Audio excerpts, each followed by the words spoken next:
حضرت جابر رضی اللہ تعالی عنہ روایت کرتے ہیں کہ سرکار دو عالم صلی اللہ علیہ وسلم نے 300 سواروں کا لشکر بھیجا قافلہ قریش کی خبر رکھنے کے لیے۔ ابو عبیدہ ابن الجراح رضی اللہ تعالی عنہ ہم پر امیر تھے، تو ہمیں سخت فاقے لاحق ہوئے، یہاں تک کہ ہم پتے کھانے لگے۔ تو لشکر کا نام بھی، اس قافلے کا نام بھی جیش الحبت پڑ گیا کہ پتوں والا لشکر۔ سمندر نے ہمارے لیے مچھلی پھینکی، اسے عنبر کہتے تھے، ہم نے آدھا مہینہ کھائی اور اس کی چربی سے جسموں پہ تیل ملا تو ہم کافی تندرست ہو گئے۔ اور ہم میں ایک شخص کو ابو عبیدہ رضی اللہ تعالی عنہ نے اونٹ کے اوپر کھڑا کیا اور ایک اونٹ کی مچھلی کی پسلی کھڑی کی، تو وہ نیچے سے گزرا اور مچھلی کی پسلی تک نہ پہنچ سکا۔ اور ہمارے لشکر میں ایک بندہ تھا جس نے ہمارے لیے 3 اونٹ ذبح کیے، پھر 3 اونٹ ذبح کیے، تو ابو عبیدہ رضی اللہ تعالی عنہ نے منع کر دیا کہ آئندہ نہیں کرنے۔ امام بخاری رحمہ اللہ نے اس حدیث کو یہاں نقل کیا کہ سمندر میں جو شکار ہے مچھلی وہ حلال ہے، اور اس کو مردہ کھانا بھی، اس کو ذبح کرنا اس کے لیے ضروری نہیں ہے۔ 2 چیزیں ہیں جن کو ذبح نہیں کیا جاتا، ایک مچھلی کو اور ایک ٹڈی کو۔ تو مچھلی کو اگر کافر بھی شکار کرتا ہے وہ پھر بھی حلال ہے، اس لیے کہ ذبح کی تو ضرورت نہیں ہے۔ ہندو ہے، کوئی بھی کافر ہے جس کا ذبیحہ حلال نہیں، تو وہ بھی اگر مچھلی بیچتا ہے یا پکڑتا ہے تو وہ حلال ہوگی، اس لیے کہ ذبح کی ضرورت نہیں ہے۔ تو مچھلی اور ٹڈی 2 چیزیں ہیں جن کو ذبح نہیں کیا جاتا۔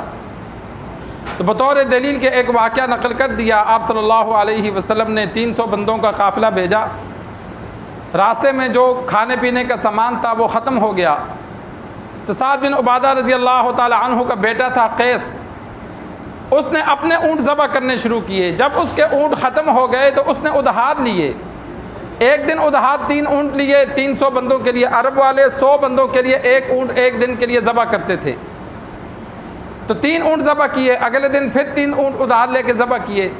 تو عمر فاروق رضی اللہ تعالی عنہ نے ابو عبیدہ ابن الجراح رضی اللہ تعالی عنہ کو مشورہ دیا کہ یہ بندہ غلط کر رہا ہے، ایک تو ہمارے پاس سواریاں کم ہو جائیں گی، خدا نہ کرے جنگ کی نوبت آئے، اور دوسرا یہ ہے کہ اس کے پاس تو پیسہ نہیں ہے، تو اتنا قرضہ یہ کہاں سے اتارے گا۔ قیس رضی اللہ تعالی عنہ نے آگے سے جواب دیا، میرے والد سعد بن عبادہ سردار ہے، بڑا پیسہ ہے، میں اسے کہوں گا تو وہ جاتے ہی ادھار ادا کر دے گا۔ عمر رضی اللہ تعالی عنہ نے آگے سے فرمایا، اگر باپ نہ دے تو پھر، لہذا امیر ابو عبیدہ رضی اللہ تعالی عنہ نے منع کر دیا۔ تو جب کھانا ادھر سے اونٹ ذبح کرنے منع ہو گئے اور جو کھانا تھا وہ موجود ختم ہو گیا، تو پھر صحابہ پتے کھانے لگے، روزانہ تھوڑا تھوڑا کھاتے، وہ بھی ختم ہو گیا، یہاں تک کہ پتے کھانے کی نوبت آئی۔ کچھ عرصہ اسی طرح فاقوں میں گزرا، جسم میں کمزوری آ گئی، سمندر کے کنارے پڑاؤ تھا، تو اللہ تبارک و تعالی نے سمندر سے ایک بڑی مچھلی باہر پھینکی۔ وہ بڑی مچھلی کتنی بڑی تھی؟ امام مسلم رحمہ اللہ نے لکھا کہ اس کی آنکھ کے ڈیلے میں، صحابہ پھر جب انسان کہیں جمع ہو تو شغل میلہ کرتا ہے، تو اس کی آنکھ کے ڈیلے میں 13 بندے بیٹھ گئے۔ صحابہ ہماری طرح چھوٹے قد والے تھے بھی نہیں، اس دور میں بڑے بڑے قد کے بندے تھے۔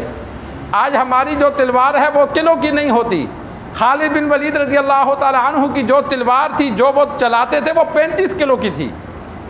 تو 35 کلو کی تلوار جو بندہ اٹھا کے جنگ کرے، اس کے ساتھ لڑائی کرے، اور ایک دن میں 8 تلواریں ان کے ہاتھ سے ٹوٹی تھیں، دونوں ہاتھوں سے تلواریں چلاتے تھے، تو ان بندوں کی قوت اور طاقت کتنی ہوگی۔ تو ایسے بڑے بڑے بندے آنکھ کے ڈیلے میں بیٹھے، تو آنکھ کا ڈیلا کتنا بڑا تھا کہ 13 بندے اس میں بیٹھ گئے۔ اور مچھلی کی جسامت بیان کی کہ قیس رضی اللہ تعالی عنہ لمبے قد کے تھے، اونٹ پر کھڑا کیا، مچھلی کی پسلی کو کھڑا کیا، اونٹ پر کھڑے ہو کر ہاتھ لگانے لگے تو نہیں پہنچ سکے، اتنی بڑی مچھلی۔ 300 بندوں نے 15 دن کھائی، 15 دن کھانے کے بعد اس کو اپنے ساتھ لے گئے، ایک مہینہ کھاتے رہے. جب مدینہ پہنچے تو سرکار دو عالم صلی اللہ علیہ وسلم سے عرض کی کہ ہم تو بھوکے تھے, مچھلی مردہ سمندر نے باہر پھینکی, بھوک کی وجہ سے ہم نے حلال اور حرام نہیں سوچا, کھا لیا. آپ صلی اللہ علیہ وسلم نے فرمایا وہ رزق تھا جو اللہ نے تمہیں عطا کیا ہے, کہ وہ اللہ کی جانب سے تمہارے لیے رزق آیا تھا, اگر موجود ہے تو مجھے بھی دو, کہ اگر مچھلی بچی ہوئی ہے تو مجھے بھی دو. صحابہ اس دور میں یہ فریج کا نظام نہیں تھا, گوشت کو دھوپ پہ خشک کرتے تھے اور استعمال کرتے تھے, تو مچھلی کو بھی ایسے ہی انہوں نے پورا مہینہ استعمال کیا, یہ اللہ کی جانب سے ان کو رزق عطا کیا گیا. تو یہ مچھلی امام بخاری رحمہ اللہ نے بطور دلیل کے. اور ساتھ ایک مسئلہ ذہن نشین کر لیں, آج کل تو ہوائی جہاز کا سفر آ گیا, پہلے دور میں سمندر کے سفر ہوتے تھے حج عمرے کے لیے, تو مچھلی کا شکار احرام کی حالت میں بھی جائز ہے. اگر ایک بندہ حج عمرے کا احرام باندھتا ہے تو وہ پھر خشکی کا شکار نہیں کر سکتا, اور خشکی کے شکار کو ذبح بھی نہیں کر سکتا. احرام باندھ لیا تو اب وہ کبوتر نہیں پکڑ سکتا, ہرن نہیں پکڑ سکتا. اگر احرام باندھنے کے بعد وہ کبوتر ذبح کرتا ہے تو کبوتر مردار ہو جائے گا. ہرن کو, کسی بھی شکار کو ذبح کرنا جائز نہیں ہے. پالتو جانوروں کو ذبح کر سکتا ہے لیکن شکار کو پکڑ بھی نہیں سکتا, ذبح بھی نہیں کر سکتا. اگر کسی شکار کو پکڑے گا یا ذبح کرے گا, ایک تو وہ مردار ہو جائے گا, اور دوسرا نقصان یہ ہوگا کہ جس شکار کو ذبح کیا اتنا ہی بدلے میں جانور دینا پڑے گا. ہرن ذبح کیا تو بدلے میں بکری اس کو دینی پڑے گی. گائے وغیرہ بڑی چیز, نیل گائے ذبح کی تو بدلے میں گائے دینی پڑے گی. یعنی جیسا شکار کیا ایسا اس کو تاوان دینا پڑے گا. لیکن احرام کی حالت میں سمندر کا شکار منع نہیں ہے. جو بندہ احرام پہنے ہوئے ہے وہ مچھلی پکڑ سکتا ہے, مچھلی کھا سکتا ہے. سمندر کا شکار منع نہیں ہے, خشکی کا شکار منع ہے. تو پہلے دور میں سمندر سے 2-3 مہینوں کا سفر ہوتا تھا, حج عمرے کے لیے جاتے تھے تو وہ مچھلی کا شکار بھی کرتے تھے, راستے میں کھاتے بھی تھے.